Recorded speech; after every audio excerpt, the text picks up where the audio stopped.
ça peut être intéressant pour vous. On abordera le plan interdépartemental pour la défense des forêts et landes contre les incendies. Donc, c'est un plan qui a été validé l'année dernière.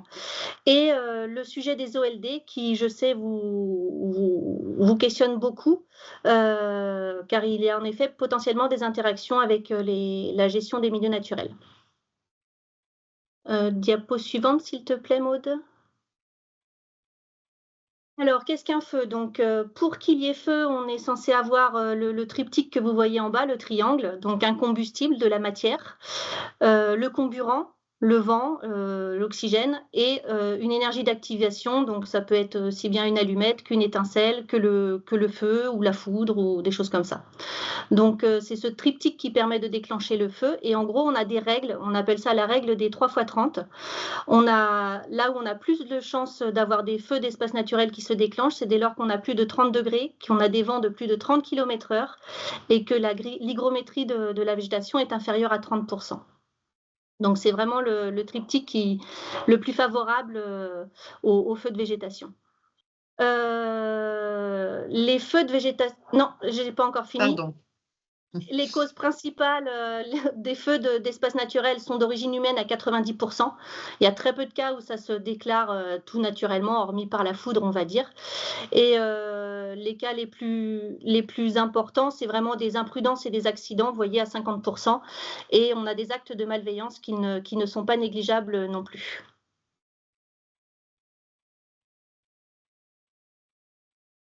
C'est juste pour vous remonter rapidement, je trouvais sympa cette petite, voir comment le feu peut se développer. On voit que le petit personnage en dessous, qui ne s'est pas organisé pour faire son barbecue, a eu un petit problème de flamèche qui s'est échappé. Le temps qu'il aille chercher de l'eau, le feu avait déjà pris de l'ampleur et on voit au-dessus ce que ça peut donner dans un espace naturel où au départ le feu peut être courant, puis vite monter dans les cimes, et dès lors qu'il est dans les cimes, c'est là que ça devient plus ou moins difficile à combattre pour les acteurs de la lutte, les pompiers.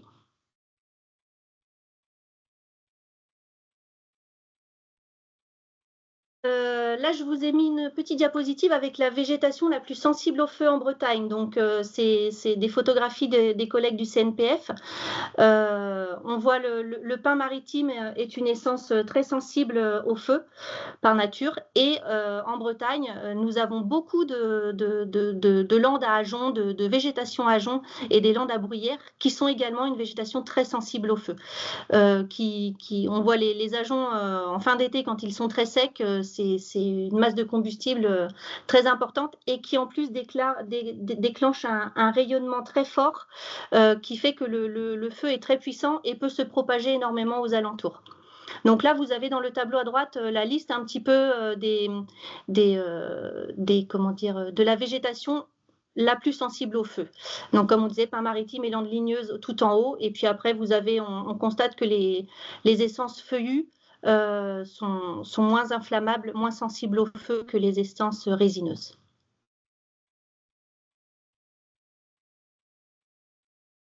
Des statistiques sur les incendies. Donc là, c'est des données qui sont issues de la base de données incendie feux de forêt. La Bretagne a connu plusieurs incendies, notamment en 1976, où on voit qu'à l'époque, beaucoup de forêts a brûlé.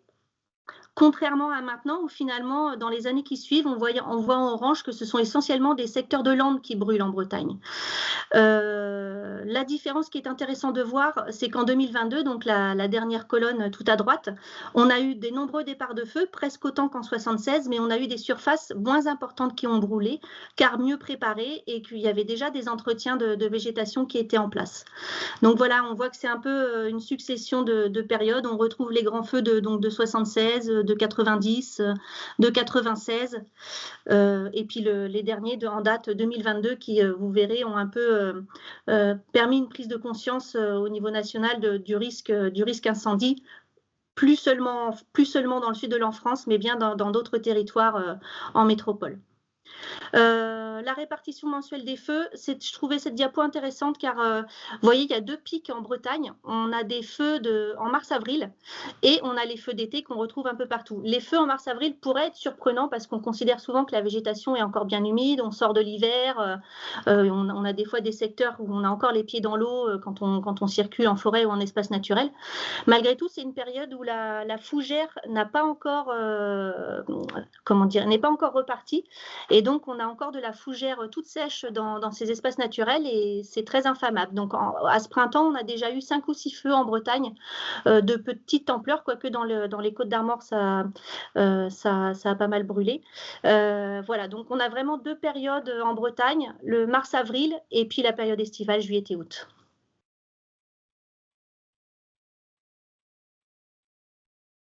Donc là, c'était un petit peu pour vous contextualiser le feu en Bretagne, comment il peut se représenter. Maintenant, je vais aller sur les éléments peut-être un peu moins intéressants, mais bon, ça me semble important aussi de planter le décor du contexte réglementaire qu'il y a autour de cette prévention contre les incendies. Donc, comme je vous disais, on a eu les grands feux de 2022 qui ont vraiment touché de nombreuses personnes sur les territoires. On s'en souvient tous. Et du coup, il y a eu une vraie prise de conscience au niveau national parce qu'il y avait une inspection générale qui était prévue au printemps 2022 dans le sud de la France. Et quand ils ont vu l'ampleur des incendies en Bretagne, ils ont souhaité venir en Bretagne pour rajouter cette expertise à leur inspection.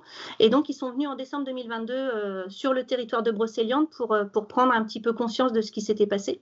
Et suite à cette inspection, le code forestier a été modifié et nous sommes désormais la Bretagne concernée par les nouveaux territoires du feu. Vous voyez la petite carte à gauche en violet. Ce sont les nouveaux territoires de feu qui sont sortis de cette inspection générale. Et en rouge, vous avez les territoires de feu qu'on appelle historiques, donc tout le sud de la France. On a en 2023 la loi du 10 juillet qui est parue, qui vise à renforcer la lutte et la prévention contre les incendies de landes et de forêts. Cette loi prévoit plusieurs choses. Elle prévoit notamment une stratégie nationale de défense des forêts et surfaces non boisées contre les incendies. Cette stratégie devrait normalement voir le jour avant l'été probablement. Il y a eu des concertations à l'échelle nationale, mais également à l'échelle de chaque zone de défense. Voilà. On a des plans de protection des forêts qui sont devenus obligatoires dès lors que les massifs sont classés à risque. Nous, à ce niveau-là, en Bretagne, vous allez voir, on n'est pas en retard puisqu'on a déjà un plan interdépartemental qui a été validé en 2024 et on a des plans de massifs qui commencent à se mettre en place à l'échelle des massifs à risque. Je développerai ça un petit peu plus derrière.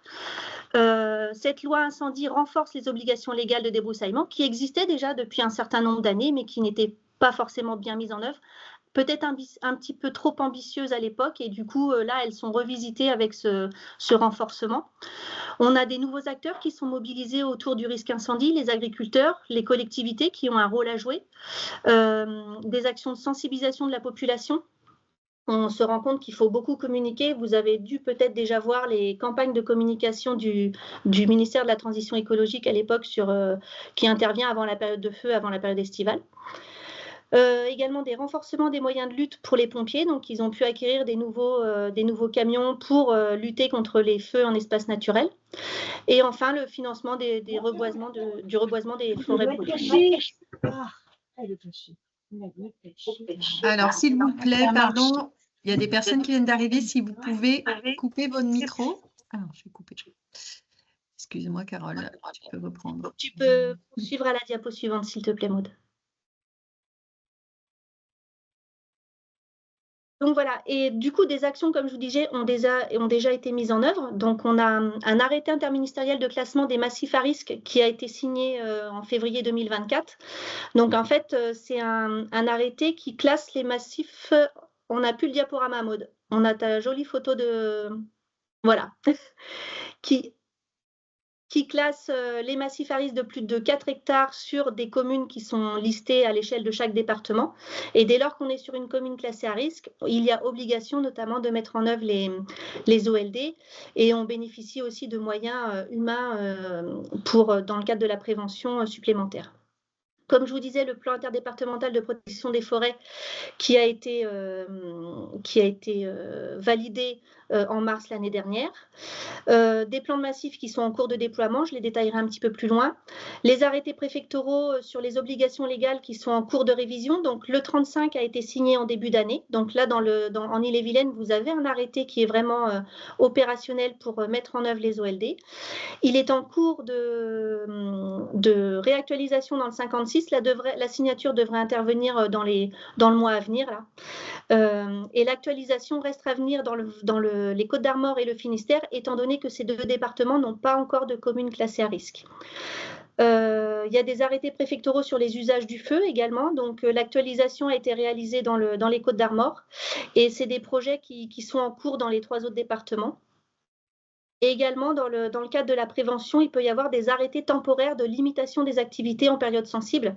C'est-à-dire, ça peut être des fermetures de massifs pour éviter que des gens pénètrent dans les massifs et ainsi provoquent un incendie de manière tout à fait accidentelle. Ça peut être les activités qui sont restreintes, les activités tant professionnelles que de loisirs. Voilà.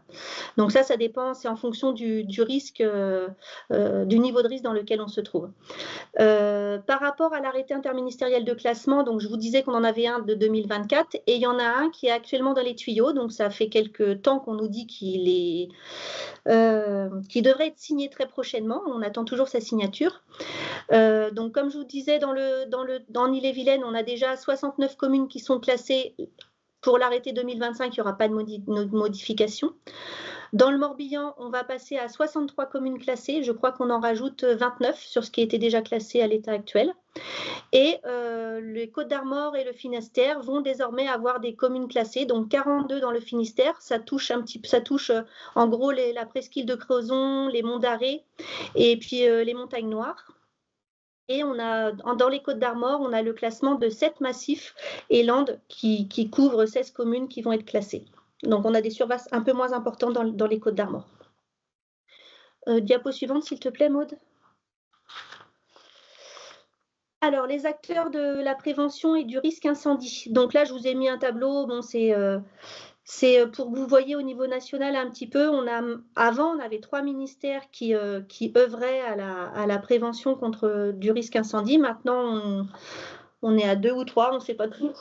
On a le ministère de l'aménagement du territoire et le ministère de la transition écologique, de la biodiversité, de la forêt, de la mer et de la pêche qui interviennent à différents niveaux.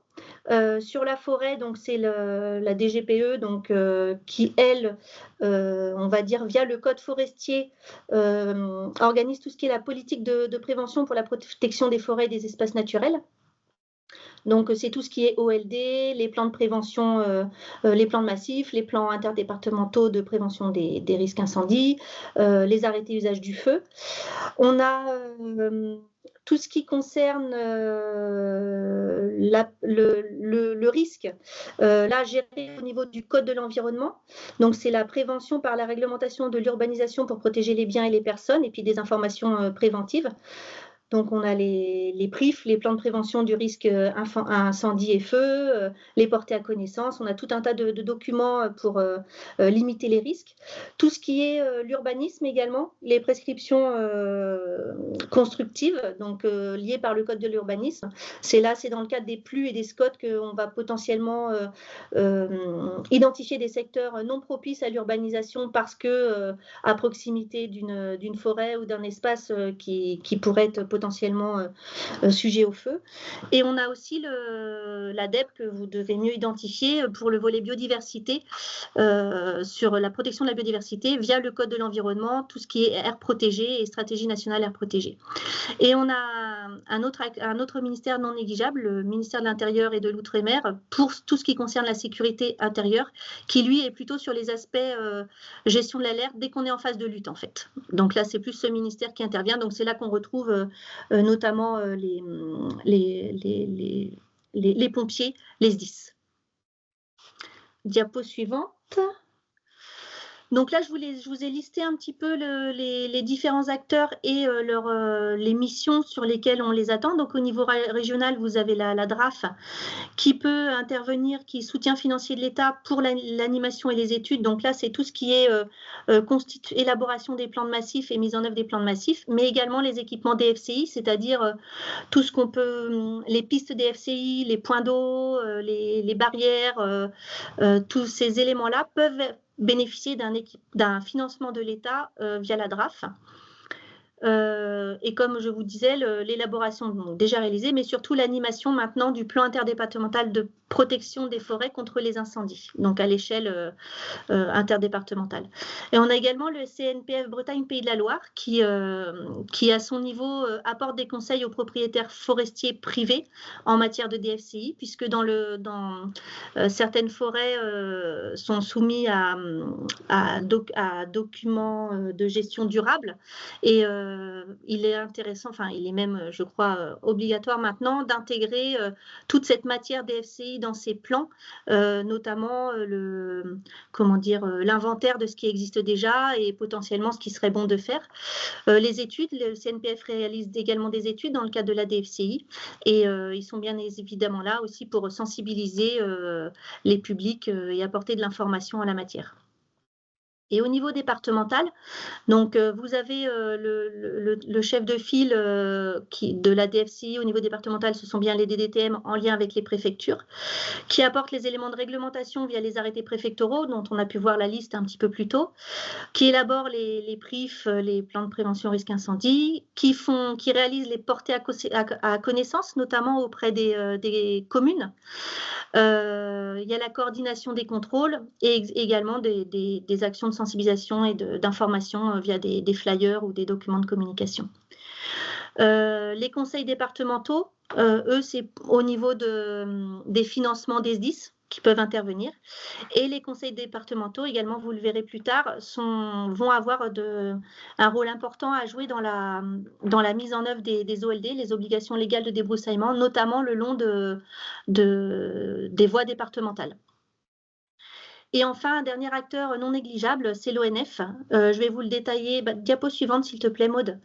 Ah oui, non, alors bon, je le détaillerai plus loin. Donc, je vais poursuivre.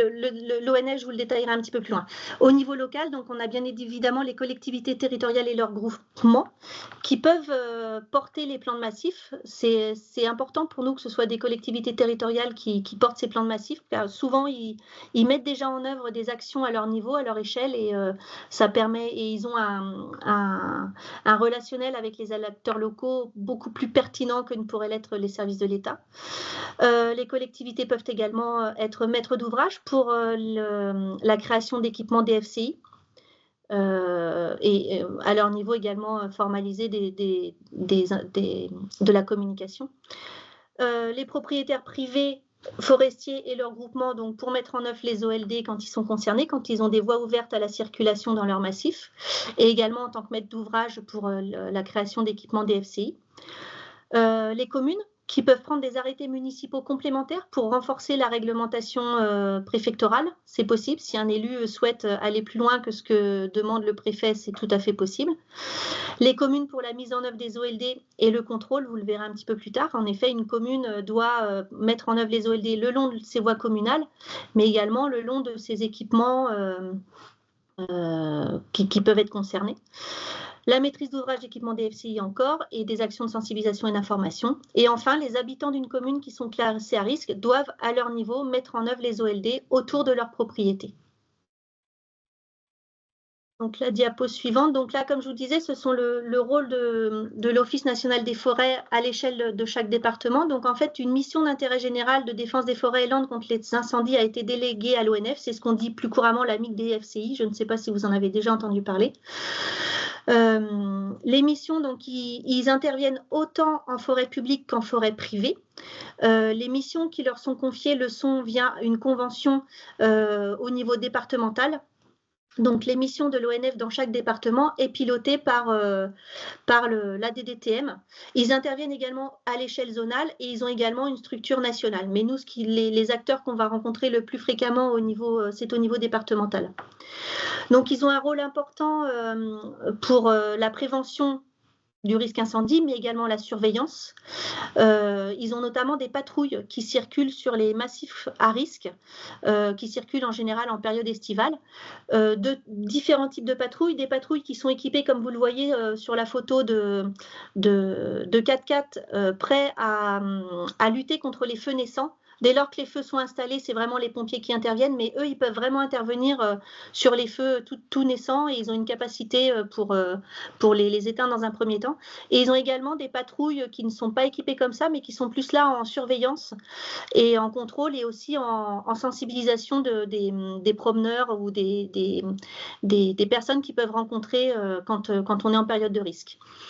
L'ONF a également un rôle d'appui au maire pour la mise en place et le contrôle des OLD. Donc l'ONF peut très bien venir organiser des réunions dans les communes pour sensibiliser les habitants ou qui voudra bien participer à cette réunion, expliquer ce qu'ont les OLD, comment est-ce qu'il faut les mettre en œuvre. Donc il y a vraiment ce rôle d'accompagnement. Participer à l'implantation et la création et l'entretien d'équipements DFCI, donc ils peuvent apporter leur expertise à ce niveau-là. Ils contribuent également à l'analyse du risque incendie car en période estivale également ils ont des placettes sur lesquelles ils doivent faire des prélèvements de végétation et donc mesurer le taux d'hygrométrie de la végétation et c'est un indicateur qui entre en jeu dans le calcul pour savoir si on est dans une période à risque très fort, voilà. Donc ils sont en appui aux SDIS avant, pendant et après les incendies, notamment par leur connaissance des lieux et de la végétation. Ils interviennent également dans la recherche des causes et circonstances des incendies. Donc là, c'est souvent piloté par la gendarmerie et ils amènent leur expertise à ce niveau-là. Quand il y a des feux, ils sont également présents pour cartographier les surfaces brûlées de moins de 25 hectares. Dès lors que ça dépasse 25 hectares, c'est le niveau national qui prend le relais. Mais c'est intéressant parce que ça nous permet d'avoir des contours géographiques vraiment sur un outil de cartographie, les contours des feux et donc les surfaces précises incendiées qui sont après renseignées dans la base de données sur les incendies de forêt en France, la BEDIF, comme je vous disais. Diapo suivante. Donc voilà, donc là je vous ai mis la liste des acteurs de la prévention. Donc vous retrouvez mes coordonnées au niveau de la DRAF. Je vous ai mis les coordonnées des collègues en DDTM qui sont référents DFCI. Ce sont des techniciens forestiers souvent référents DFCI en DDTM. Les collègues à l'ONF, donc de la MIG-ONF. Donc il n'y en a pas dans les Côtes d'Armor. Il y en a dans le Finistère, Ille-et-Vilaine et Morbihan. Et vous avez également les collègues référents DFCI au CNPF. Donc, vous pourrez prendre contact. Donc voilà, là, c'est le premier moment de pause. Si vous avez des questions sur ce que je vous ai présenté, je suis à votre disposition. N'hésitez pas, s'il vous plaît, à lever la main si vous avez une question et puis à allumer votre caméra quand je vous donnerai la parole, s'il y a des questions sur cette première partie. Alors, Philippe, vas-y. Oui, bonjour à toutes et tous. Juste une petite question, parce que effectivement, c'est un sujet sur lequel on est sensibilisé du fait du risque que cela représente.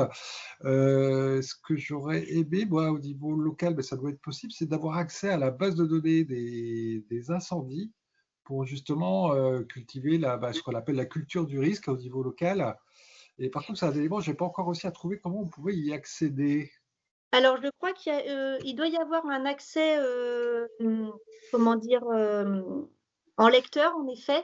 Je vais essayer de retrouver ça et je ferai suivre l'information dans ce cas-là. D'accord, merci bien. Ouais, alors, sachant que la base de données incendie, on va dire qu'elle n'est exhaustive que depuis 2021. C'est très récent, voilà.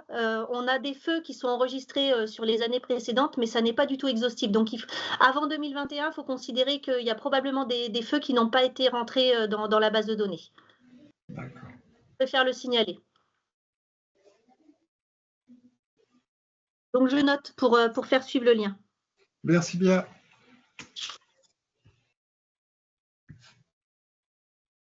Est-ce qu'il y a d'autres questions?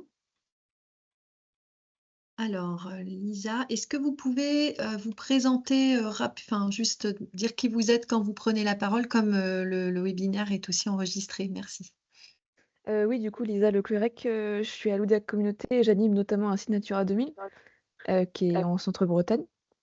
Et justement, j'en avais parlé aux différents maires des communes, puisqu'on a beaucoup de landes et de forêts.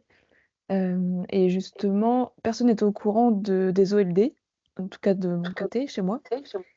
Et du coup, je me demandais ce qu'avait mis en place la DRAF en termes de communication à ce niveau-là. Alors, les OLD, à l'heure actuelle, elles ne vont être obligatoires que dès lors qu'on est commune classée à risque. Donc, en fait, la communication et la sensibilisation va vraiment se focaliser sur les communes classées à risque. Là, j'ai pas... L'Oudéac, c'est 22. Non, oui, en fait, le site Natura 2000 est entre le 22 et le 56, et sur plusieurs EPCI. Mais en gros, il y en a une, c'est Bon Repos sur Blavet, elle est classée à risque, celle-là. D'accord. Donc, là, en effet, il va y avoir probablement le Blavet 56. Là, c'est 22. Ah, c'est 22. Ouais, alors, comme je vous disais, le 22, on n'est pas dans la même. Il n'y a déjà pas d'agents de la MIG-ONF dans les Côtes d'Armor. Après, il faut voir si on peut les solliciter pour intervenir, pour faire des réunions de sensibilisation. Mais vous pouvez passer le message auprès de vos élus des communes classées à risque qu'ils n'hésitent pas à solliciter la MIG-ONF pour venir faire sur leur territoire une réunion d'information pour expliquer ce que sont les OLD, comment elles doivent être mises en œuvre et un petit peu rassurer tout le monde. Ok, ça marche. C'est vraiment dans leur mission. Hein.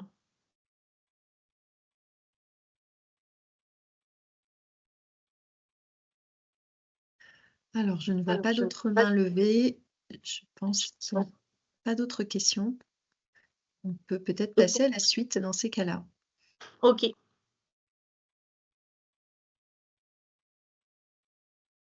Donc pour la suite, là, je vais vous présenter rapidement le plan interdépartemental pour la protection des forêts et landes contre les incendies, le PI-PFCI. Donc c'est le document dont je vous ai un petit peu parlé avant, qui a été validé en mars l'année dernière. C'est un document qui, vous voyez un petit peu l'infographie là sur la droite. En gros, il établit le risque incendie à l'échelle de la région, en croisant les aléas, c'est-à-dire la sensibilité de la végétation au feu, et en croisant également l'historique des feux des surfaces incendiées entre 1976 et 2022. Et ces éléments sont croisés avec les enjeux humains, environnementaux et économiques. Et donc, ça permet d'établir un petit peu la cartographie que vous avez en dessous, le niveau de risque pour chaque commune. Donc, on voit ressortir les gros secteurs à risque. On voit les monts d'Arrée dans le Finistère, la presqu'île de Crozon. On identifie bien également le secteur le massif de Brocéliande, tout ce qui est la partie sud du Morbihan. Et on voit que dans les Côtes d'Armor, c'est un peu plus, il y a moins de blocs orange qui ressort. Et c'est cette cartographie du risque qui nous a permis à la fin d'identifier les massifs classés à risque sur lesquels je viendrai un peu plus tard. Sur cette base, le PI-PFCI prévoit un plan d'action qui est organisé en 4 orientations donc, que vous avez en dessous, donc une orientation gouvernée qui vise à améliorer la coordination et la transmission d'informations entre les différents acteurs de la DFCI. Il y a un axe sur la communication qui vise vraiment à développer la culture du risque incendie sur le territoire, parce que autant dans le sud, on s'est bien ancré chez les personnes cette culture du risque, autant dans nos régions, ça peine à sortir, et c'est normal parce qu'on n'a pas encore vécu suffisamment enfin, ce que je ne nous souhaite pas, mais on n'a pas encore cette culture et du coup, ça nécessite un effort supplémentaire de communication.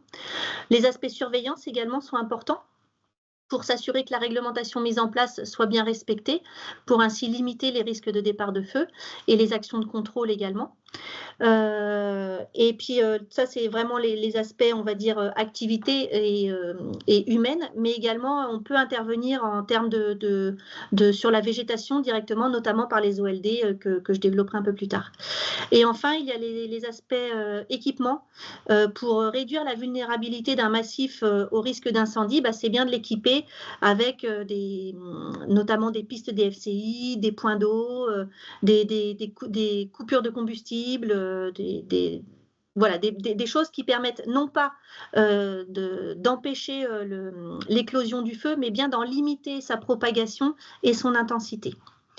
Donc, on a 15 actions au total qui sont déclinées en 64 mesures dans ce plan dans ce pays PFCI. Vous verrez, on a différents pilotes suivant les actions. Ça peut être les services de l'État, ça peut être des établissements publics type CNPF, ONF, ça peut être des collectivités territoriales également qui sont au pilotage de certaines actions. On décline ce plan à différentes échelles, à l'échelle des départements. Il y a des actions qui sont à l'échelle des communes ou des intercommunalités, souvent sous l'impulsion des préfets ou des élus locaux suivant l'échelle d'intervention. Et il y a une animation interdépartementale qui vraiment permet c'est mon rôle en fait d'animer ce pays PFCI et du coup de partager un peu les expériences qui peuvent se passer dans chaque département. Et ce partage d'expériences est vraiment important pour voir ce qui se fait ailleurs et prendre les bonnes idées. Et aussi, ça permet d'harmoniser un petit peu les travaux. Quand on parle notamment de réglementation, c'est bien, il nous semble important d'avoir notamment des arrêtés OLD qui soient un peu harmonisés d'un département à l'autre. Pour un propriétaire forestier où, par exemple, on voyait le cas du site Natura 2000 qui est à cheval sur 2 départements, avoir 2 réglementations complètement différentes à mettre en place, ça peut être compliqué. Donc voilà, on a ce rôle un petit peu d'harmonisation. Diapo suivante. Là, je ne vais pas le détailler, c'est juste pour vous montrer, vous avez en gros les 4 orientations qui sont rappelées, la liste des actions, et je ne suis pas allée au niveau des mesures, mais si vous voulez en prendre connaissance, je vous ai mis un petit peu plus loin tous les liens pour accéder au pays PFCI. Donc, tu peux passer, Maud, s'il te plaît. Voilà, donc comme je vous disais, le pays PFCI a identifié via le croisement des aléas et des enjeux les secteurs à risque en Bretagne. Donc en fait, on a 7 territoires prioritaires qui sont ressortis. Donc on retrouve bien dans le Finistère la presqu'île de Crozon et les monts d'Arrée, donc qui ont fortement été impactés en 2022. On retrouve en Ille-et-Vilaine, au nord-est de Rennes, la forêt de Liffré de Rennes. Ensuite, si on descend un peu plus vers le Morbihan, on retrouve en massif numéro 4 le massif de Brocéliande, qui est un massif un peu particulier pour travailler, étant donné qu'il est sur 2 départements. Et donc, cette complexité administrative supplémentaire constitue un petit peu une barrière pour avancer pour tout ce qui est animation d'un plan de massif sur ce territoire. Mais bon, on avance tranquillement. En massif numéro 5, on retrouve les Landes de l'Envaux. Dans le Morbihan toujours, et dans le Morbihan, les Landes alréennes, le massif numéro 6. Et on a un 7e massif, alors celui-là on ne sait pas encore comment on va le traiter, c'est ce qu'on appelle les landes littorales fréquentées, où on se rend compte qu'on a pas mal de communes qui sont identifiées à risque fort au niveau des incendies, mais vous voyez c'est un petit peu dispatché tout le long de la côte et il va falloir qu'on trouve une solution pour voir comment faire de la prévention sur ces secteurs qui sont du coup en post-it un petit peu partout tout au long de la Bretagne. Si tu veux bien passer à la diapo suivante. Donc, j'évoquais avec vous le plan de massif. Donc, en fait, le plan de massif est un outil qui va décliner le pays PFCI à l'échelle des massifs à risque que je vous ai présenté dans la diapo précédente. Donc, l'objectif, c'est à l'échelle de chaque massif de réduire la vulnérabilité de ce massif au risque incendie. Ce plan de massif, alors ça va être quelque chose qui va vous parler parce que ça s'apparente à un plan de gestion d'espace naturel où en fait on fait tout le temps un état des lieux et après on élabore un plan d'action à l'échelle du massif. Donc en gros, dans le contenu, on a un diagnostic du territoire où on a une présentation de la zone d'étude globale. On y analyse le risque incendie de végétation beaucoup plus précisément qu'à l'échelle du pays PFCI, où on évalue la sensibilité de la végétation, les causes de feu, on regarde également l'historique du feu à l'échelle du massif et les fréquences. On aborde également la vulnérabilité des espaces naturels et des infrastructures humaines présentes qui sont prioritaires à protéger. Donc c'est là où on identifie les enjeux. On essaye d'évaluer les impacts que l'incendie pourrait avoir sur ces vulnérabilités. Il y a également un inventaire des équipements DFCI qui sont déjà présents, donc un inventaire de l'existant. Et par la suite, dans une seconde partie, on voit ce dont on a besoin en termes d'équipement DFCI. Et également, il y a un recensement des moyens humains en termes de contrôle, de surveillance et de lutte, mais également par rapport à ce qui se fait déjà. On voit déjà notamment sur certains secteurs, je pense à Brocéliande, où il y a déjà des structures qui existent et qui entretiennent déjà la végétation à but préventif pour lutter contre les incendies. Et le plan de massif est intéressant pour recenser ces initiatives et ces actions qui sont déjà menées et voir comment on peut travailler avec eux pour la suite. Donc là, je vous ai mis en illustration une carte qui a été réalisée par l'ONF dans le Finistère. En Bretagne, on n'a pas encore de plan de massif qui a abouti. Certains sont en phase de lancement. Là, en fait, on va dire c'est ce qui se rapproche le plus d'un plan de massif de ce qu'on a actuellement. C'est suite aux incendies de 2022, l'ONF a lancé une étude pour faire un petit peu tous les éléments que je vous ai présentés sur la gauche. Donc, on voit ici qu'on a une carte de la sensibilité de la végétation aux incendies. Diapo suivante, Maud, s'il te plaît. Là, c'est une carte qui permet d'identifier l'existant en termes de pistes DFCI et de capacité de circulation au sein des massifs. Et on a une autre carte par la suite. Donc là, c'est une carte qui identifie les besoins en termes de points d'eau. Donc en gros, vous avez au centre de chaque cercle les points d'eau, soit qui existent, soit qu'il serait bon de créer. Et en gros, vous avez la circonférence, c'est la capacité d'un hélicoptère bombardier d'eau à se rendre assez rapidement sur les feux alentours. Donc c'est un peu le type de livrable, de rendu que pourra faire le plan de massif à l'échelle de chaque massif. C'était pour illustrer. Et pour poursuivre le contenu du plan de massif, donc je vous évoquais les aspects diagnostiques un petit peu de territoire, et on a une deuxième partie qui vise à élaborer une stratégie et des actions de prévention et de préparation à la lutte contre le feu. Donc c'est là où on va retrouver toutes les actions de communication, de sensibilisation du public, ce qui serait bon de faire en fait sur le territoire. Il va y avoir également des actions d'animation technique et foncière, donc pour permettre l'acquisition potentielle de certains secteurs pour mettre en place notamment une piste ou un point d'eau ou une zone, on va dire, dégagée pour la lutte. L'idée également aussi, s'il n'y a pas d'acquisition, c'est peut-être de regrouper les propriétaires en association de façon à ce qu'ils puissent porter la maîtrise d'œuvre, pareil pour un équipement DFCI. Des actions de formation, des chantiers pilotes, voilà, toutes ces actions peuvent être prévues dans le plan de massif. Donc, on va également programmer et mettre dans des fiches actions les équipements DFCI qui seraient bons de créer s'il en manque. Donc, on va retrouver, vous avez un petit peu des exemples de ce qui peut être fait en termes d'équipements DFCI, donc des points d'eau, des pistes dédiées à la lutte contre les incendies. Et on aura également des actions de prévention, donc on retrouvera les OLD, expliquer ce que c'est, surtout veiller à ce qu'elles soient bien mises en œuvre, des actions de surveillance, de pédagogie et de contrôle. Et en cas de contrôle, si il s'avère qu'on est sur une situation un peu compliquée, ça peut aller jusqu'à la verbalisation. Dans notre esprit, la verbalisation ne doit vraiment intervenir que dans un certain... Ultérieurement, on est vraiment dans l'esprit, dans un premier temps, de communiquer, de sensibiliser, de rappeler les éléments de réglementation, mais potentiellement, la verbalisation peut intervenir à terme. Diapo suivante, voilà.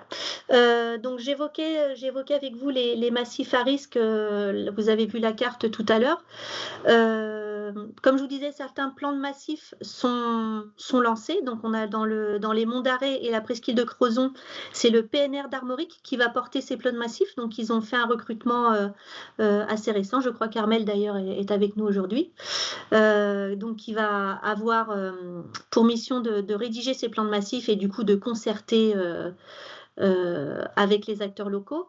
On a le massif des Montagnes Noires, alors qui là sera porté par la DDTM, sera un tout petit plan de massif sur 4 communes, et ça va permettre aussi à la DDTM de voir un petit peu les difficultés, de se rendre compte un petit peu plus précisément de ce que ça peut être de mettre en place un plan de massif. Dans le Morbihan, on a le massif des Landes alréennes, donc celui qui est plus au sud, sur notamment la presqu'île de Quiberon, et qui est porté par le conseil départemental du Morbihan. Donc là, c'est pareil, ils sont en lancement. Ils ont une personne qui a été recrutée spécialement pour ça également. Et donc ça doit partir avant l'été. On a donc le massif de Brocéliande qui est à cheval sur le Morbihan et l'Ille-et-Vilaine, qui là, on n'a pas encore identifié de porteur de projet. Enfin, on en a un en tête, mais encore faut-il que ce soit validé au niveau politique par tout le territoire. Donc, on espère pouvoir lancer un plan de massif avant la fin de l'année sur ce territoire. Et il nous reste par contre 3 autres secteurs à lancer, donc le massif des Landes de Lanvaux dans le Morbihan et le massif forestier Ragny-Fréchevré en Ille-et-Vilaine. Donc là, c'est pareil, l'idée, ça va être d'aller à la rencontre des élus locaux et d'essayer de faire émerger une structure porteuse, une collectivité porteuse pour lancer ces plans de massifs. Et comme je vous disais, les landes littorales fréquentées, c'est une réelle interrogation pour nous pour savoir comment on va pouvoir organiser, élaborer un plan de massif. Ce sera potentiellement peut-être plusieurs petits plans de massif pour aborder cette problématique des landes littorales qui sont très fréquentées avec des enjeux humains et économiques importants. Et dernière diapo, voilà, il y a pas grand-chose à dire. Je vous ai juste mis les liens pour que vous puissiez télécharger le pays PFCI et notamment les différents viewers qui vous permettent un petit peu de voir les éléments de ce plan. J'en ai fini avec cette partie sur le pays PFCI. Donc, si vous avez des questions, des observations, des remarques, je suis à votre écoute.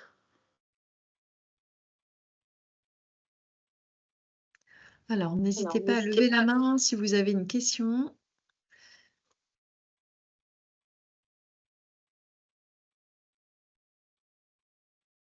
Alors, soit j'ai été super claire, soit j'ai endormi tout le monde. On n'a pas perdu de participants en route, en tout cas, mais il semblerait qu'il n'y ait pas de questions. Je crois qu'on... Ah si, il y a 2 questions. Alors, donc d'abord, Gabriel Mazot, Bretagne Vivante. Je te laisse te présenter, Gabriel, rapidement.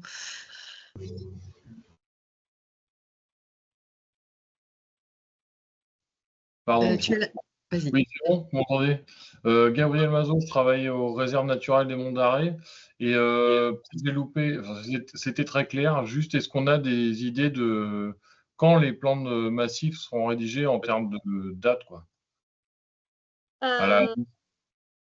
Sur les Monts d'Arrée, comme je vous disais, ça commence. La collègue vient d'arriver là il y a un mois, je crois. Enfin, elle commence tout juste, et donc elle va reprendre en main l'étude qu'avait réalisée l'ONF sur les Monts d'Arrée, sachant que l'étude avait été très centralisée sur le cœur des Monts d'Arrée. Et là, l'idée, le plan de massif, c'est d'aller beaucoup plus loin sur les autres communes alentours.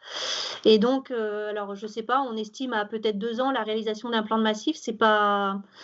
Il n'y a pas de règles précises. Après, il va y avoir des travaux de concertation. Vous serez forcément associé dans ces travaux en tant que gestionnaire d'une aire protégée. Et c'est dans ce cadre que seront identifiées les actions, notamment les équipements DFCI potentiellement à mettre en place, quoi. Ok, merci.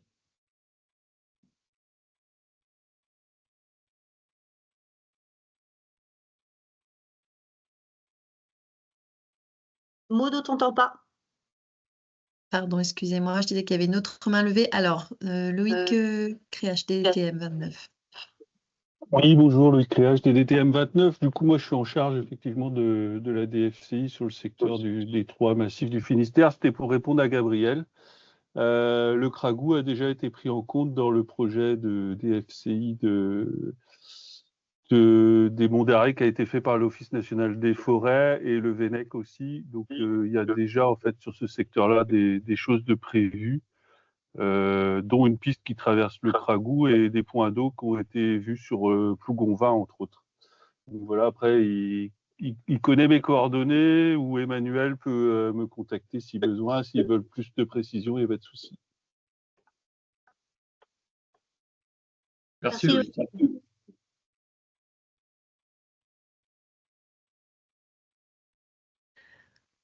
Ok, pas d'autres questions visiblement.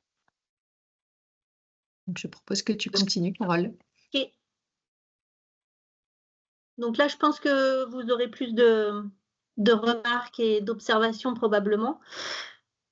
Donc la dernière partie de ce webinaire, c'est pour aborder rapidement les obligations légales de débroussaillement. Donc normalement, cette partie devait être présentée par un collègue en DDTM qui maîtrise un peu mieux le sujet que moi, étant donné qu'il a travaillé sur les arrêtés OLD dans son département. Donc je prends le relais, j'espère que je pourrai répondre à vos questions. Sinon, comme j'ai dit en introduction, on tâchera de vous faire des retours par écrit ultérieurement. Donc l'objectif de ces OLD, c'est bien de protéger les biens, les personnes qui sont à proximité des espaces naturels. C'est également bien de protéger la forêt et la biodiversité qui l'abrite, mais également de faciliter l'accès des pompiers, car sans accès, on va dire sécurisé, les pompiers ne peuvent pas intervenir. Et les OLD ont également vocation à limiter la propagation du feu et à limiter son intensité. Donc là, je vous ai rappelé rapidement le cadre réglementaire. Donc vous avez le code forestier et les articles qui cadrent un petit peu ces obligations légales de débroussaillement. Il y a un arrêté spécifique également du 29 mars 2024 qui cadre un petit peu la rédaction de ces arrêtés. Sont fixés notamment dans ces arrêtés, dans cet arrêté ministériel, des choses que les arrêtés préfectoraux doivent obligatoirement prendre en compte, des éléments optionnels. Et voilà, donc ça cadre un petit peu la rédaction des arrêtés préfectoraux sur les OLD. Et le dernier cadrage réglementaire, donc ce sont les arrêtés préfectoraux relatifs à la mise en œuvre des OLD. Donc comme je vous disais, à l'heure actuelle, seul le 35 a son arrêté signé. Le 56, ça ne devrait pas tarder. Et le travail reste à faire dans les Côtes-d'Armor et le Finistère. Mais ils sont en attente de leur classement de communes à risque pour pouvoir enclencher ce travail. Donc une OLD, l'idée c'est vraiment de réduire la masse de combustible pour limiter l'intensité et la propagation des incendies. Comme je vous disais, l'idée c'est pas de tout mettre à ras et de faire disparaître l'état boisé ou l'état de l'espace naturel. Donc là vous voyez un petit peu sur le dessin, on voit comme je vous disais un feu démarre en général au sol et après s'il monte dans les cimes, c'est là que ça devient un peu plus difficile à gérer. L'idée de ces OLD, c'est de faire une coupure, on va dire, horizontale, donc pour éviter que le feu se propage dans les cimes, mais également une coupure verticale, c'est-à-dire on met à distance les houppiers de façon à ce que le feu ne se propage pas d'une cime à l'autre.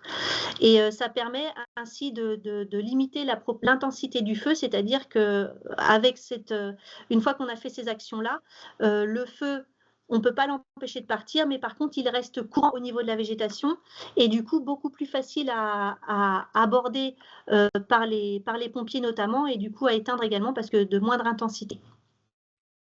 Voilà, diapo suivante. Donc, en illustration, il y a des chiffres, 80% des feux démarrent à moins de 50 mètres des habitations. Donc c'est pour ça que vous verrez plus tard qu'on a mis en place la réglementation prévoit qu'autour des habitations, les propriétaires doivent mettre en œuvre leurs OLD dans un périmètre de 50 mètres autour de leur propriété bâtie. Et là, juste une petite photo, donc c'est pas chez nous, c'est dans le sud, pour vous montrer que voilà, ce propriétaire avait mis en œuvre des OLD sur sa propriété et on voit que le feu feu n'est pas rentré jusque chez lui. On voit qu'il a contourné. Bon, il y a eu probablement les pompiers qui sont intervenus pour préserver cette habitation, mais ça a facilité le travail des pompiers et du coup préservé l'habitation en question. Diapo suivante. Voilà, donc là, vous avez ça me semblait important de vous donner ce lien, c'est pour vous présenter là où doivent être mis en œuvre les OLD. Donc, vous pouvez trouver l'information sur le géoportail.gouv.fr. Là, vous avez une carte en illustration. Les OLD doivent être mis en œuvre dans et en périphérie des massifs forestiers de plus de 4 hectares sur les communes classées à risque, comme je le disais. Donc, et on prend une bande de 200 mètres, une bande tampon autour du massif forestier ou du massif de Landes de 200 mètres. Et c'est dans ce secteur rose que les OLD doivent être mis en œuvre. Pour ce qui concerne les voies ferrées, on ne prend pas la bande de 200 mètres, on prend la bande de 20 mètres autour des massifs forestiers et de Landes. Et enfin, pour ce qui concerne les lignes électriques, là, les OLD ne doivent être mises en œuvre qu'à l'intérieur des massifs. Il n'y a pas de bande tampon qui est instaurée. Donc là, sur le géoportail, en fait, c'est une fois que les communes sont classées à risque, l'IGN réalise une carte pour vraiment vous mettre, avec cet outil cartographique, les secteurs sur lesquels les OLD doivent être mis en œuvre. Pardon. Vous avez un zoom là sur la commune de Plélan et si on zoome encore, ça vous permet de voir carrément les parcelles cadastrales. Donc en tant que propriétaire, vous pouvez voir si votre propriété, à l'échelle de votre parcelle cadastrale, doit être concernée par la mise en œuvre des OLD ou pas. Diapo suivante. Donc voilà, on a différents types d'enjeux. Donc comme je vous disais, les OLD doivent être mis en œuvre dans les massifs et dans la bande tampon des 200 mètres, dès lors qu'il y a un enjeu identifié, un enjeu à protéger. Donc ce qui est identifié par la loi, donc on a les enjeux localisés, ce sont les abords de construction, chantiers et installations de toute nature, ainsi que les voies privées y menant. Donc je vous ai mis des exemples, le bâti, la maison de n'importe qui, les campings, les aires d'accueil des gens du voyage, les sites Céveso, les aires d'autoroute, les parkings, j'ai mis 2 fois les parkings, les parcs photovoltaïques, les zones urbaines, des lotissements, des choses comme ça. Donc toutes ces, on va dire, ces infrastructures doivent, dès lors qu'elles sont dans le secteur de mise en œuvre des OLD, réaliser un débroussaillement 50 mètres autour de la périphérie du bâti. Donc, si on est sur un parking, ça va être 50 mètres autour des limites extérieures du parking. Les voies d'accès, on demande un débroussaillement de 3 mètres de part et d'autre de la voie d'accès. Par exemple, si on a une construction qui est enclavée dans un massif forestier, il faut que la voie d'accès, donc la construction doit, la périphérie de la construction doit être débroussaillée 50 mètres autour et la voie qui permet d'y accéder doit être débroussaillée 3 mètres de chaque côté. Juste pour information, j'ai mis sur le diaporama des petits astérix. En fait, ça, c'est ce qui est ressorti des arrêtés et projets d'arrêté 35 et 56. Ce sont les distances qu'ils ont choisies. Vous trouverez dans les éléments de réglementation que je vous ai indiqués, le niveau national a dit, par exemple, tout ce qui est voie de circulation, il faut débroussailler dans une limite maximum de 20 mètres. Les arrêtés préfectoraux ont pris des distances un peu moindres, comme vous le voyez sur le côté. Donc les enjeux linéaires, on a donc les voies de circulation ouvertes au public. Donc les routes nationales, c'est 10 mètres en Ille-et-Vilaine et ce sera 10 mètres dans le Morbihan. Les routes départementales, ce sera 5 mètres de part et d'autre et les routes communales, 3 mètres. Les voies ferrées, il a été décidé de demander un débroussaillement de 10 mètres de part et d'autre de la voie ferrée.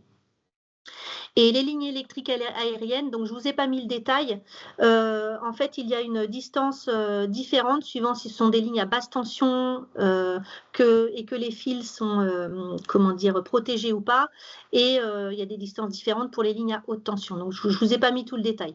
Mais vous trouverez toutes ces informations dans les arrêtés préfectoraux relatifs à la mise en œuvre des OLD. Ce qu'on peut ressortir comme règle générale, c'est que les OLD incombent aux propriétaires du bâti ou aux gestionnaires de l'infrastructure. C'est-à-dire, vous, si vous êtes propriétaire de votre maison en lisière de la forêt et que vous devez mettre en œuvre les OLD, c'est à vous de le faire. Quitte, si vos 50 mètres, pénètrent sur la propriété du voisin, c'est à vous de le faire. Vous devez bien évidemment demander l'autorisation au voisin de le faire, mais c'est vous qui êtes responsable. On a 2 phases dans la mise en place d'une OLD. On a la phase d'installation, c'est-à-dire c'est là où en général on fait les gros travaux. On peut avoir des fois des arbres à faire tomber. Donc c'est la phase d'installation. Les arrêtés préfectoraux bretons qui sont signés ou qui sont en cours actuellement préconisent que cette installation de l'OLD soit réalisée entre le 15 septembre et le 15 mars, notamment pour des enjeux biodiversité, pour limiter la zone, pour éviter la zone importante pour la faune et la flore. Par contre, pour l'entretien de ces OLD, donc ça va dire le débroussaillement, on n'a pas mis d'obligation pour la période d'intervention. Par contre, on préconise d'intervenir durant cette même période, mais il n'y a pas d'obligation. Donc voilà. Alors, sauf si on est dans une aire protégée où on sait pertinemment qu'il y a une espèce protégée, là, il faudra peut-être se pencher un petit peu plus sur le sujet. Pour mettre en œuvre les OLD, donc comme je vous disais, on va devoir gérer des arbres de haut jet, donc des arbres hauts sur pied. On va devoir gérer la strate arbustive, également les haies et la strate herbacée. Et enfin, ce qu'il faut retenir, c'est que les rémanents qui sont issus de ces débroussaillements doivent être soit broyés sur place, soit exportés en dehors du périmètre dans lequel on doit faire. Donc, si par exemple, vous faites un débroussaillement dans les 50 mètres autour de votre propriété, votre maison, vous devez soit broyer vos rémanents, soit les exporter au-delà des 50 mètres. Voilà, diapo suivante. Donc là, c'était juste pour vous illustrer, parce que quand on voit un petit peu la cartographie rose, on se dit « Oh là là, il va falloir mettre des OLD un peu partout ». Ce que je vous disais, c'est que les OLD, elles doivent être mises en œuvre dès lors qu'il y a un enjeu à protéger. Donc là, vous avez une photo où on voit une petite dizaine d'habitations et une voie de circulation ouverte au public. Diapo suivante, s'il te plaît, Maude.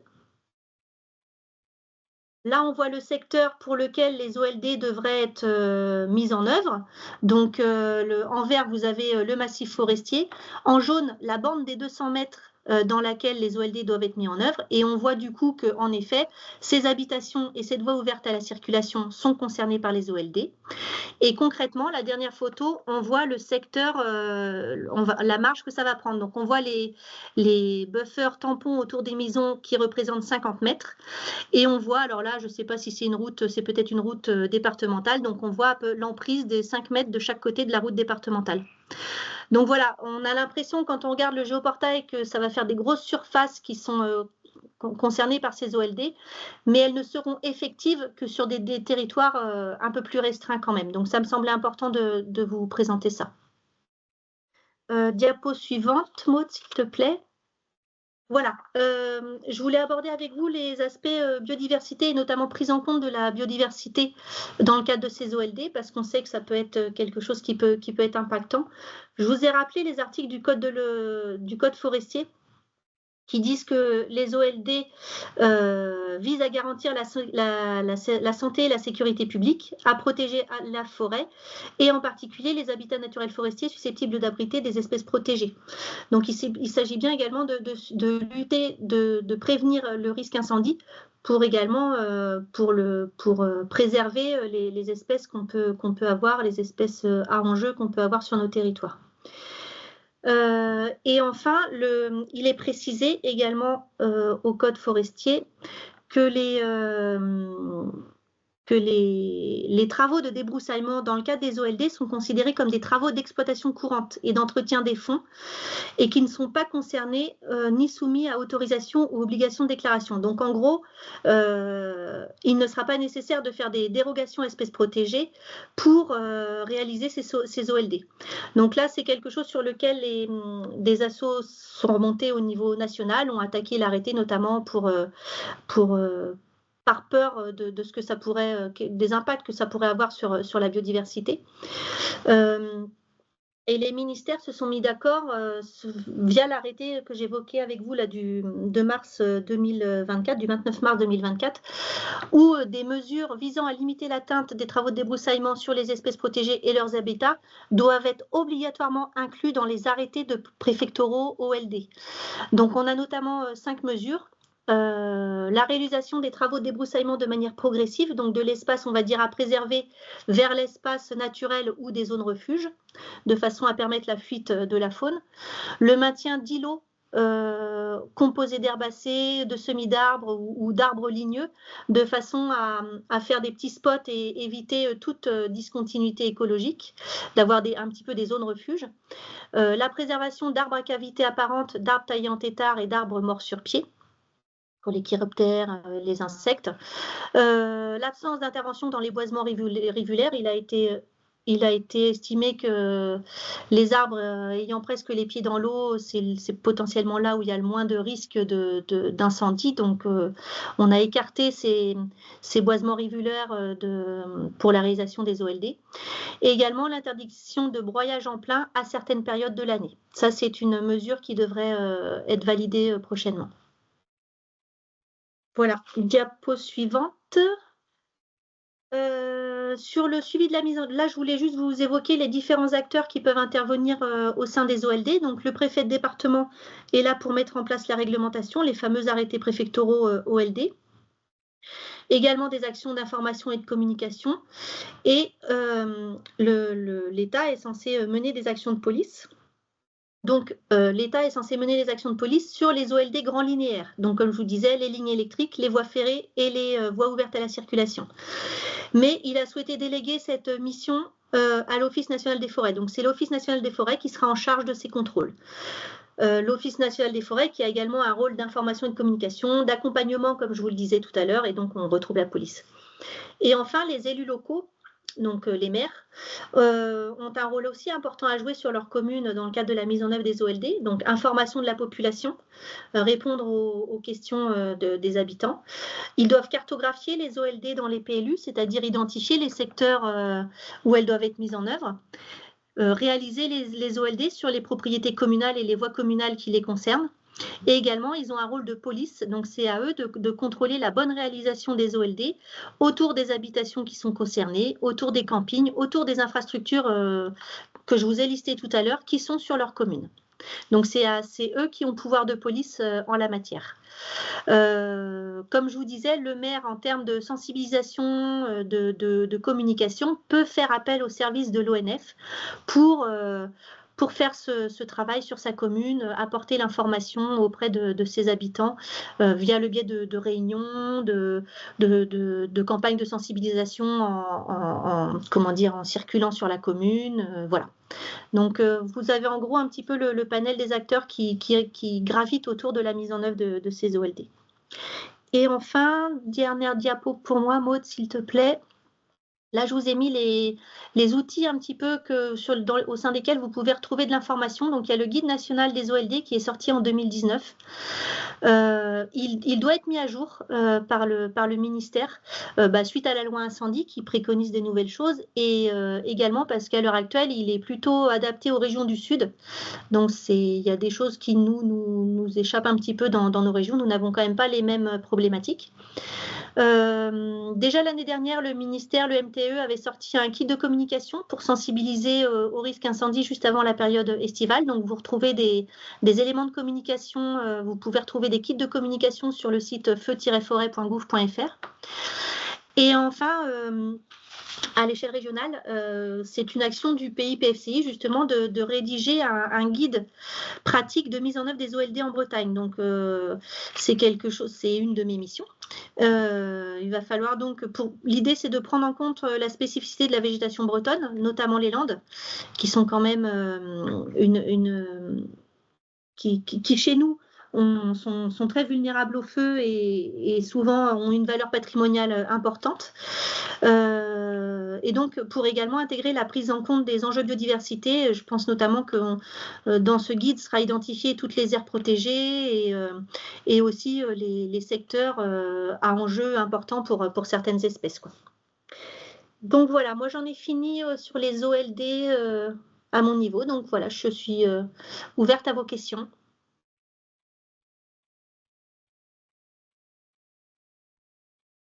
Alors, on va prendre les dernières questions.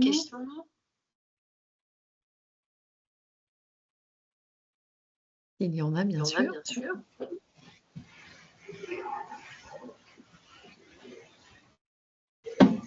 Philippe, peut-être tu veux prendre la parole, vas-y. Oui, bonjour ou rebonjour, Kikiré, grand site Cap d'Arquic après elle. Alors effectivement, si vous voulez, tous les acteurs engagés dans la gestion des espaces naturels s'interrogent un petit peu sur la mise en œuvre de ces OLD parce qu'il peut y avoir des enjeux environnementaux qui se superposent.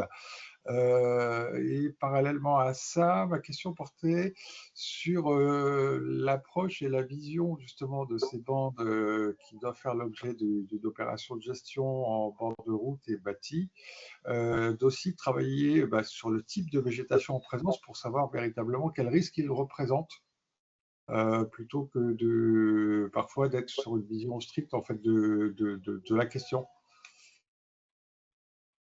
Parce que je prends deux exemples tout simples. On a une petite lande abouillère qui fait 30 cm de haut. Il n'y a aucun problème à gérer un incendie là-dessus. Par contre, on a un fourré localisé avec de la jaune d'Europe à 3 mètres de haut. Même avec une bande à 5 mètres de large, les pompiers n'empêcheront pas le feu de sauter si on a un massif de fourré d'Ajour d'Europe, par exemple, qui se présente sur un bord de route comme celui-là. Ouais, alors dans les arrêtés préfectoraux du 56 qui devrait sortir et du 35, il a été mis une hauteur de végétation qui devait être traitée. On a mis 80 cm. C'est tout à fait, comment dire, enfin voilà, ça a été mis comme ça parce qu'il nous a semblé important de mettre une hauteur au-delà de laquelle les OLD devaient être mises en œuvre en fait. Donc en fait, les ajoncs de plus de 3 mètres devront être traités. Une lande inférieure n'aura pas forcément vocation à être traitée. Après, le cas de la lande est assez particulier parce que des fois, on peut peut-être avoir une lande, par exemple les monts d'Arrée, si ça prend comme ça a pris en 2022, la lande, elle fait peut-être pas 80 cm, mais peut-être qu'elle est déjà très inflammable et ça peut vite se propager aussi, quoi. Donc, ah oui, bien sûr, il y a toujours les conditions de vent. Ouais. Voilà, Loïc va probablement pouvoir te compléter sur le sujet des landes. Oui, du coup, en fait, sur les Landes, effectivement, tout ce qui a brûlé en 2022 faisait moins de 80 cm. L'idée qu'on a aujourd'hui, c'est de réunir un groupe d'experts qui se réunit là, normalement, le 3 juin, pour essayer de discuter sur comment on va gérer sûrement ces OLD, puisqu'on est concerné par beaucoup de landes, plus que de massifs forestiers, du moins dans les monts d'Arrée, et de trouver la gestion adéquate pour pas modifier le milieu et faire en sorte que le milieu perdure au maximum, parce que si on fauche, qu'on n'exporte pas ou qu'on laisse tout et qu'on fait ça tous les ans, on risque de modifier le milieu. Du coup, l'idée, c'est de trouver une solution qui soit économiquement viable aussi et qu'on n'abîme pas trop le milieu par la gestion de ces OLD. D'accord. Et d'ailleurs, par rapport à ça, j'avais aussi un autre questionnement, parce que effectivement, sur le secteur du Cap Fréhel, donc on pratique de la gestion en tenant en compte effectivement de ce risque, sauf que nos pratiques de gestion pour abaisser le risque sont basées sur des opérations de pâturage dans un site qui est extrêmement fréquenté, et du coup, on se retrouve en situation de devoir protéger le troupeau du public. Notamment tous les problèmes de nourrissage, bien les visiteurs qui donnent du pain et autres, et qui génèrent des intoxications sur les animaux. Donc, on a une pratique de gestion globale du risque, effectivement, qui est mise en place sur différentes parcelles, mais par contre, avec une bande tampon qu'on laisse naturelle. Et là, par contre, ça peut poser problème, effectivement, dans l'esprit de l'OLD, parce que l'OLD cible particulièrement les voies de circulation. Ouais.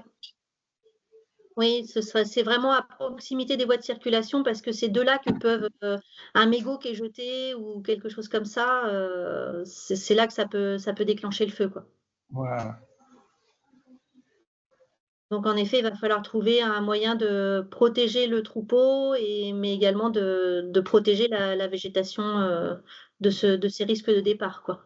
Ben, effectivement, c'est tout dans la lecture et l'interprétation de la manière dont seront rédigés les OLD là, qu'on trouvera effectivement des possibilités. Parce que là, très, très clairement, si on n'a plus nos bonnes tampons pour protéger nos troupeaux, on va avoir des problèmes de mortalité chez les animaux. On a déjà des problèmes comme ça récurrents chez des éleveurs à proximité là, de sentiers de randonnée. Et là, pour le moment, pour ceux qui opèrent en pleine lande, là où il y a le plus de public, parce qu'on a quand même 800 000 visiteurs an, pour le moment, il y a ce petit bandeau de lande qu'on laissait justement volontairement nous gérer qui fait la défense du troupeau, mais c'est pile celui où sera l'OLD en fait. Après, ça dépend. Si la lande fait moins de 80 cm de haut, il n'y a pas forcément vocation à intervenir. Oui, il y a cette solution-là qui restera effectivement, oui. Mais je vais pas, enfin, les arrêtés OLD sont assez compliqués à lire et à appréhender parce qu'il y a vraiment des hauteurs dans tous les sens, des distances dans tous les sens. Il faut vraiment bien se les approprier. C'est pour ça que je ne vous les ai pas présentés dans le détail. Enfin, j'aurais pu aborder le 35 un peu plus dans le détail, mais c'est assez imbuvable en fait. Mais malgré tout, il est nécessaire de fixer des limites et il faudra voir, vous, en fonction de ce qui est possible de faire et peut-être essayer de trouver des solutions. Après, toutes les routes ne sont pas soumises à OLD, donc peut-être qu'il faudra identifier les territoires sur lesquels vos troupeaux pourraient aller, où il n'y aurait pas d'OLD, et peut-être par contre, là où la végétation doit être entretenue et où vous avez cette problème d'OLD, intervenir manuellement, en fait, pas par pâturage, quoi. Enfin, voilà, il va falloir trouver la juste adéquation. Et on sait que ça ne va pas être simple. Ça ne va pas être simple et ça a un coût en plus, donc on en a bien conscience. Alors, il y avait une question aussi de Valérie. Oui, bonjour Valérie Lebars. Nous, on n'est pas très loin, on est sur le Cap d'Erquy. Moi, j'avais l'interrogation, c'était notamment par rapport aux OLD qui sont en application par rapport aux constructions. Puisqu'en fait, c'est donc aux propriétaires de la construction de réaliser les. Vous m'entendez ? Ouais. De mettre en place, de réaliser les opérations de débroussaillement. Et en fait, comme vous disiez que c'est pas soumis à déclaration, ça va être effectivement dans l'application de ce qu'il y a à faire et des limites de l'obligation de débroussaillement que ça me paraît effectivement assez complexe par rapport au risque qu'on prend d'intervention soit trop importante ou pas assez importante.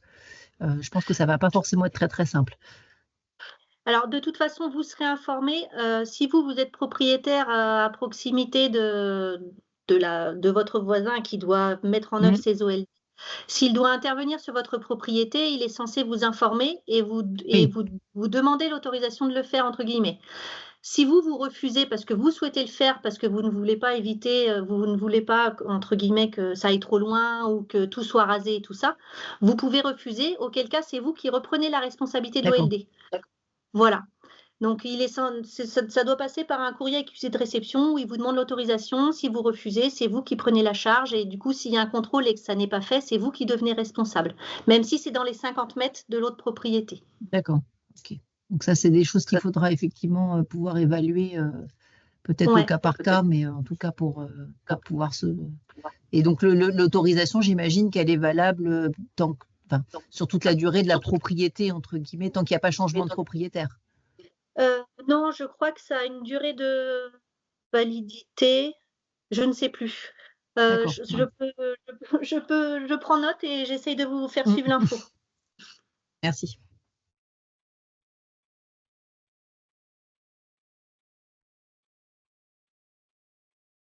Alors, il reste quelques minutes pour ce webinaire. Est-ce qu'il y a d'autres questions ?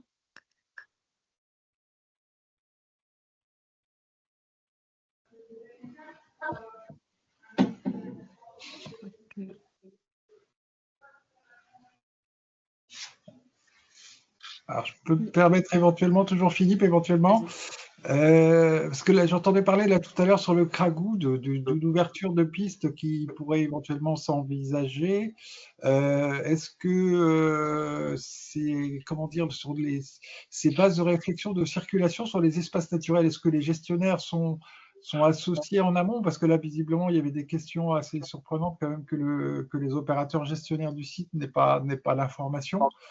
Mais qui vient peut-être aussi d'un traitement initial de la réflexion par l'ONF, en fait, et ce qui explique qu'il n'y ait pas forcément de tuyaux raccordés avec les gestionnaires sur site. Alors, le gestionnaire sera effectivement, il sera consulté dans tous les cas de figure pour pouvoir… après, le gestionnaire de la réserve n'est pas gestionnaire du sentier puisqu'il est propriété communale. Du chemin, c'est un chemin qui est déjà existant, c'est une piste qui est déjà existante. C'est juste un rafraîchissement de l'entretien pour que les véhicules puissent circuler. Après, forcément qu'on leur posera la question avant tout travaux et que la mairie sera mise aussi dans la boucle dans tous les cas de figure. Donc ça, il n'y a pas de souci là-dessus de notre part pour le CRAGOU. Voilà, les choses ne vont pas se faire sans l'accord du propriétaire, sans l'accord du gestionnaire, ni de la mairie. D'accord. Et question inverse, parce que c'est un cas de figure pour lequel je suis concerné, c'est la question inverse, c'est la difficulté d'accessibilité dans les milieux. Particulièrement sur toute la frange côtière, et on l'aura hein, sur justement là, sur tous les sites que vous citiez, donc avec des landes littorales, hein, avec toutes les occupations Seconde Guerre mondiale, avec des tranchées qui sont restées d'époque et non remblayées, ou sans que des passes y soient créées spécifiques et préventives sur des secteurs très à risque. Et tous ces secteurs-là, notamment, sont aussi, je pense, aussi un élément intéressant à prendre en compte dans les plans, sur justement de créer des éléments préventifs pour pas que se reproduise ce qui s'est déjà passé, par exemple dans le cas du Cap Fréhel. Hein, on a eu par le passé un grand incendie qui justement avait pris de la puissance parce que les camions ne pouvaient pas approcher et qui a fait que la lutte après était difficile. C'est tout l'objet des plans de massif, en effet, d'identifier ce qui doit être fait pour permettre aux pompiers d'intervenir en sécurité et surtout d'intervenir partout, quoi. Et c'est pour ça que potentiellement, il va y avoir des équipements qui vont devoir être créés en espace naturel. Donc, c'est là qu'il faudra identifier le secteur le plus adéquat, le moins impactant pour la biodiversité. Voilà, mais tout ça, ce sera discuté au sein des plans de massif. Et oui, en effet, la question des landes littorales, ça va être un vrai enjeu parce qu'on ne sait pas autant un massif qui est d'un seul tenant. Bon, bah voilà, des fois, on a des grands territoires, mais on va savoir faire, entre guillemets, des choses comme ça qui sont très ponctuelles avec des acteurs très différents. On va toucher différentes communes et voilà, ce sera différent. Il faut qu'on trouve une solution. Mais l'idée, c'est bien de mettre en place un plan de massif pour voir ce dont on a besoin en termes d'équipement pour lutter en cas de feu.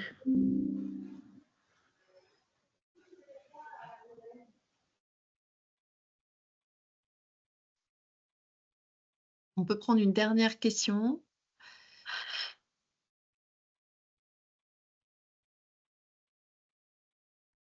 Bon, s'il n'y a pas d'autres questions, on va clore ce webinaire. Il est prévu de toute façon qu'on mette à votre disposition la retransmission de ce webinaire. Je l'ai enregistré et donc je le diffuserai aussi à l'ensemble du réseau des gestionnaires d'espaces naturels, avec éventuellement des documents associés, enfin le PF aussi qui a été présenté, et puis d'autres documents si nécessaire. Carole, s'il y avait des compléments. Lien vers la BDIF et puis la réponse à la question sur l'autorisation OLD là. Comme ça, je te ferai suivre ça, tu feras suivre à tout le monde du coup. Oui, pas de problème, on va faire comme ça. Super. Merci beaucoup Carole en tout cas d'avoir en plus tenu parfaitement le timing et pour toutes tes informations. Et puis merci encore à toutes et tous d'avoir suivi ce temps et d'être restés tout au long de cette présentation. N'hésitez pas à revenir vers nous s'il y avait quoi que ce soit, des questions complémentaires qui vous venaient à l'issue de ce temps de présentation. Vous avez nos coordonnées dans la présentation, donc n'hésitez pas. Merci à vous. Merci beaucoup. Merci beaucoup. Merci, bonne journée.